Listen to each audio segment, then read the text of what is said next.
Hi guys, Boltsauce here. Welcome to the first of many episodes or videos that I will release of A Life is Feudal. This is a independent game, and by the way, before you start off, press tab to actually use your mouse. But yeah, I can already tell that it's going to be better than some already finished products. Of course, the graphics look horrible since I put everything on the lowest possible setting. Since the engine is just not optimized at all, it will drop down to like 5 FPS if I put everything on high. And I have i7 quad core and R9 280X, so yeah, it is not the hardware, it's just the coding. You can compare it to Daisy a little bit when it was just released. That was horrible as well. Anyway, yeah, Life is Feudal. For now, it's only a 64-person sandbox game. You can just build everywhere. You can make houses. You can craft. You can level the ground. You can mine. You can basically do everything that, you know, you can do more than some games when they are released, if you know what I mean, like sandbox games or building games like that. It's already more advanced than Daisy Epoch. I don't know if you played that. Yeah, it's already more advanced than that, so that'll give you an idea if you play Daisy Epoch. So yeah, you probably already watched the trailer of this game, but if you haven't, here it is.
Alright, so yeah, that was the trailer of the game. I shortened it a little bit to make it, you know, not too boring.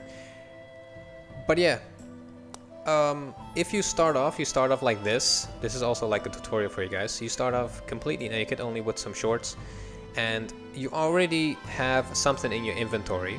You do that. You go to your inventory by clicking I, of course, and you just right-click on your robes. Let's see what the name is. Rags, it is. You just right-click on it and click equip. That's how easy it is. It's really simple. They made it as simple as possible, and you will thank them after like episode 4 or 5 when you see that things are really complicated. And we also have some cookies, 5 cookies. You know, that's the way to roll in this world. So yeah, that's like number one thing that you need to do after that. The second thing, like in many other games, is to craft some basic tools like an axe and a saw, or a pickaxe or a shovel, like that, like in Minecraft, for example. So the first thing you need to make an axe is of course a branch or a big stick. So we will go to a tree. There's a lot of trees here, and even like these different types of trees have different types of wood, which is used in different types of construction. So it is really extremely, you know, it has a high learning curve. Let's just keep it at that. So you just right click on a tree, you go to forestry and snap a branch. Just take it one step at a time, people, because this game is really intense. Or complicated, I should say. So we have a branch, we collected it, it's in our inventory right here. Again, you go there by pressing I. Then the second thing is, let's see, plant fiber. And you need that to like bind a rock or a piece of ore or flint to this stick that we have collected. And I think we need a few of these, so we'll do that.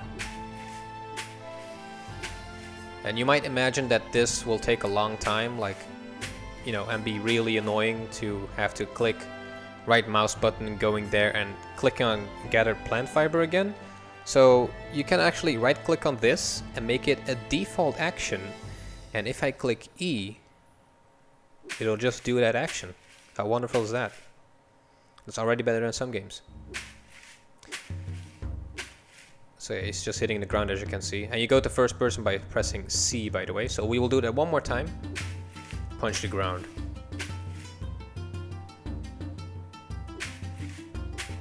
Okay, there we go. The music is pretty good, actually. I will put it down later on, but for now it's just, it's really nice. Alright, so we have collected some resources that we need. Now we need to go to the foot of the mountain, which is just up ahead. Actually, I think we can collect some flints from here. You usually find them at places like this where the rock is sticking out of the ground. So, yeah. Alright, let's try it out here. I'm not sure if this will be possible here. Let's see. Yep, there you go. Search for useful flint. We will put that on default now. And we will just press E.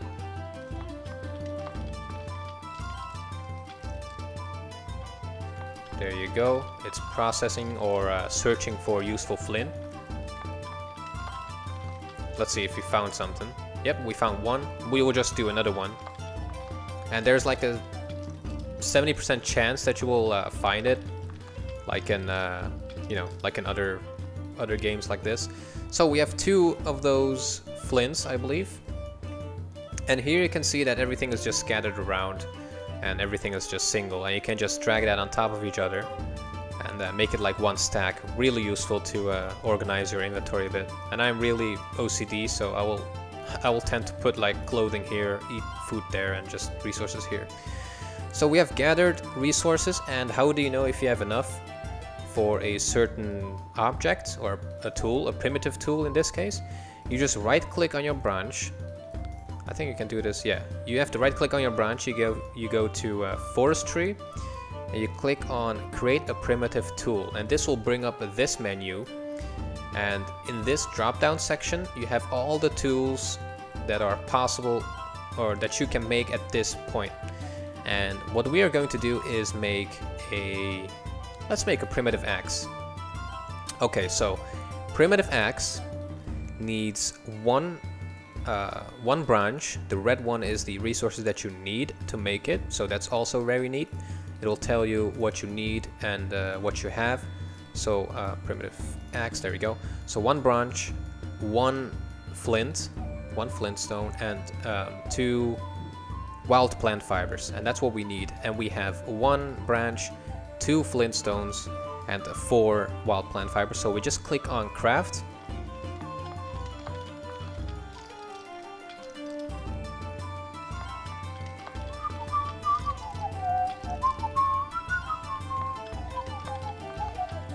This is really nice. The music is just fits the theme perfectly. Alright, so we have created the axe, the primitive axe, so we can close this menu, and as you can see now, if you just close this, we don't have anything on our body. Oh, and by the way, you actually use your mouse by pressing tab, but I'll probably set that in the start of this episode as well. So yeah, we don't have it on our inventory right now, so we just go back to our inventory, right click and click on equip. It's just tapping his arms to actually use it. Alright, there you go, we have it right now. And with this, you can do a lot of stuff. But before we go really deep into logging and forestry, I will talk about something else which is really neat in this game and is actually going to be quite impressive, and I'm already looking forward to it. Okay, before we actually go into what I have planned for you guys, this game depends on teamwork. I cannot emphasize that enough. Teamwork is key in this game, and I will show you guys a base that my friends built in like 6 days with 4 guys. You know, and you will be amazed at how long it takes to actually build it. I think they played for like 9 hours a day, so yeah. Okay, the skills. You press L, which opens up the crafting skill. This is like, compared to something like Dragon Age or an RPG game. Let's say we're playing Dragon Age. This would be Warrior, this would be Mage, this would be, I don't know, Templar. And yeah, it just goes on, and you have 2 pages, actually 3 pages with some generic stuff here. So yeah. Okay. First of all, the points. You don't have enough points to level up everything. It doesn't work like that. So you cannot do everything. You cannot be a tailor, an architecture, a alchemy. You cannot be a warfare engineer or an armored smither. You can only spend 602 points on this first page. This might sound like a lot, but as you can see, I already spent 126 points just by upgrading forestry, by gathering branches and gathering wild plant fiber and all that. So I already spent 126 points, and this is a fresh character. I just made this to show everything to you guys. So yeah, keep in mind that you will have to focus on a few things, and if you focus fully on forestry, which is mostly like chopping down trees, carpentry, bowcraft, you can make bows, you cannot use them, you can make them. And warfare engineering, it's not implemented yet, but this will probably be like, you know, catapults or ballistas or I don't know, something like that. So yeah, 600 points possibly to use on this. We have already used 126, and it's the same on the next page. You can use 602 points again. So it's page bound, and yeah. Oh, actually here, crafting skills, combat skills. There you go. I already learned something. So yeah, let's see. Those were the first 2 pages. Let's see what the third one has. Minor skills. These are, I think these are just generic stuff. Or is it just pure minor? Nope, these are generic stuff like swimming, horseback, general actions, and climbing. So yeah, those are the things, the crafting skills that you can choose out of, the combat skills you can choose out of, and the minor skills. Let's go through the crafting skills, or the settings that you need in order to progress in this game easily. Okay, I'm first going to talk about what these arrows mean. These arrows, the green arrows pointing up, I'll call them positive arrows. This basically means that if you do something like prospecting for copper, this will go up and you will automatically spend points on this. And as soon as this reaches like its maximum, you will go over to mining, and so on and so on. So in order to make sure that you don't spend points on something you don't want to, you can just click on this and put it on this in this status, the lock status, and skill will not change its value. So this will make sure that you can focus on whatever you want to upgrade. So in this case, I want to upgrade forestry. So I will just lock everything by double clicking on it. Okay, so right now, if I do anything at all, if it fits in the forestry criteria, this will level up. And if I, you know, look for ore like I did, or a flint like I did like a few minutes earlier, it won't level up prospecting and it won't spend these points on there. So that's really, really neat. And let's say you forgot to do that and you have spent like 100 points on... actually, let's just close these. Yeah, so yeah, let's say you spent a lot of points on prospecting without that you know, without knowing it, and you don't want... You want to spend those points somewhere else. You just click on this and close this off. And this is a negative arrow, and skill will not increase and will be degraded if skill cap is hit. So I think that if you now prospect for copper, it will go down. So really need to do that. So yeah, we will put up this. We will enable the forestry, and yeah, we will work on that. So again, actually I haven't told you guys about this. You can see that there are different types of tiers here. 0 level, level 30, level 60, level 90, and level 100. And each of these levels give you something extra. Like level 90 can prospect for gold, increased prospecting range. Level 100 can slightly increase prospecting range. And yeah, so each level contains something else, or a smaller upgrade compared to the previous level. And you might think that you need to level to 100 to get to the next one, but it's not. It doesn't work like that. If you level up, let's say this tier here, to level 60, you get full access to the next tier here, to logging. So again, if you level forestry to 60, you will have full access to logging. If you only level this to let's say level 30, you will only be able to level up to level 29 in logging. So you won't get the perks of level 30 before you upgrade to level 60 in the previous tier. So that's really important to do that. And for now, I recommend just leveling this up to like 60, 61 and just locking it and opening this one, so you don't spend points for nothing. You know, like there's no reason to have like level 85. You won't get like you know, more perks. The perks will only you will only get more perks if you go for level 90. So between level 60 and level 90, there's, you know, nothing. So I just recommend going for 60 and just stopping there. And again, you can level up this by going to, you know, just watching here, inspecting trees, getting sprouts, branches from trees, and creating campfires, and that will help you level up forestry. So that is one really important thing to learn about the crafting skills. And yeah, we have talked about the lock, the negative arrow, the positive arrow, and let's go into the combat skills here.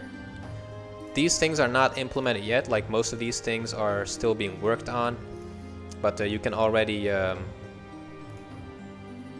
yeah, you can already work on some things like blade mastery or blades mastery, and can use let's see, yeah, to be implemented. Most of these things are not implemented yet, but I will definitely make a tutorial video about that. So the pros and cons at this stage of the game. The pros, really nice concept, really good music actually. Like the music fits the theme. It might sound ridiculous, but you know, the music makes the game sometimes, and it just makes you feel home in a server. Let's see, the graphics looks nice. Actually, if I just look here, and if I could up all of these graphics, it would definitely look nice. Like this is like how some finished products look like. So, and it's all on low. I can show you guys if you don't believe me. There you go. Everything is on the lowest possible. And if I bump it all up, the game will probably crash. Actually, the server will crash because it cannot handle graphical changes. So yeah. So yeah, more pros. The map is pretty huge. This is already, if you play like Arma, it's I believe about the same size or maybe a little bit smaller than Stratus, the smaller map of Arma.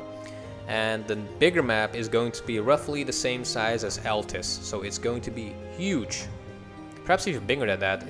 I've heard that they will have like servers with you know, a few thousand people, like Euro Truck Simulator, for example. So yeah, those are the pros. The cons, of course, well, the engine, but you know, it is to be expected. It is pre-alpha, so that's being worked on as we speak.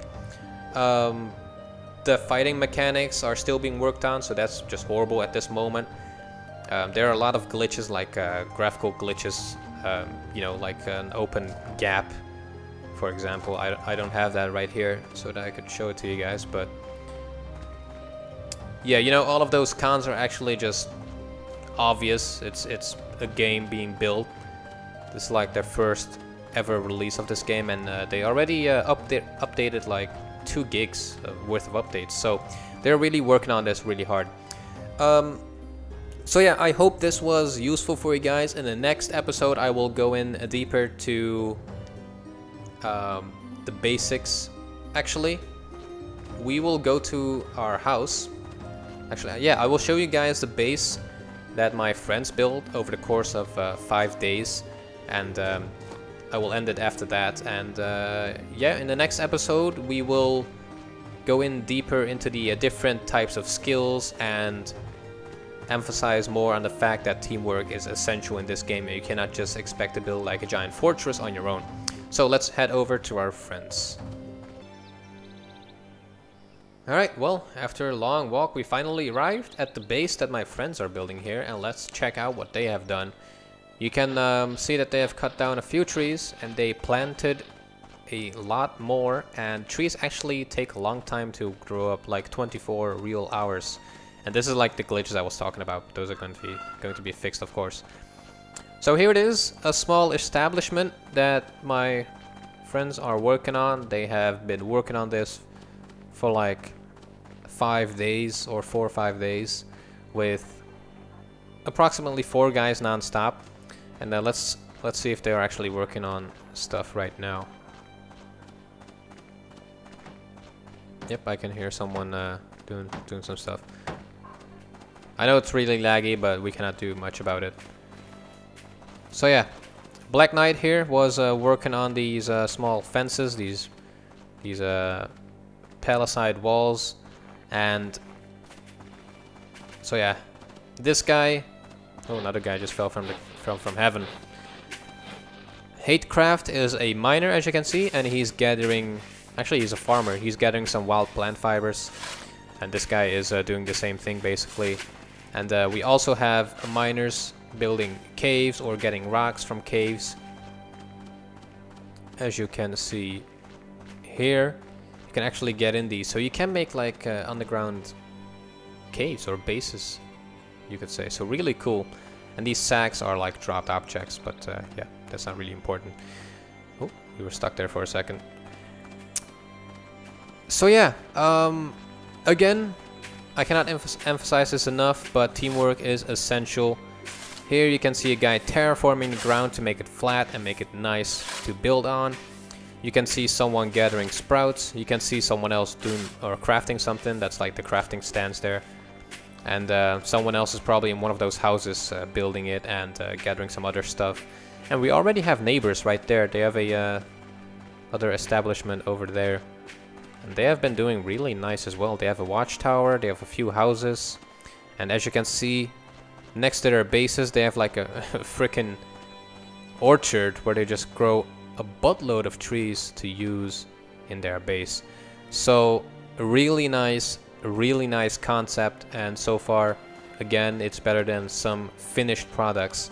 And I can just not wait to, you know, learn everything about this game and actually be able to build this in a few days with friends. So if this was actually useful for you guys, please consider subscribing. I would appreciate it a lot, because I am going to definitely make more of these kind of videos. It all depends on how much support I get for them. So yeah, if it's going to be a failed video, I will probably only do like, I don't know, gameplay videos. But if you guys really want some tutorials, I will continue these and do gameplay videos. So yeah, it's more work for me, but I love to do it, and I would love to keep entertaining and helping you guys out. So again, please do all the good stuff, subscribe, share with your friends who are interested in the game, and yeah, just like it. That's like 2 clicks worth of work. So see you guys on the next one.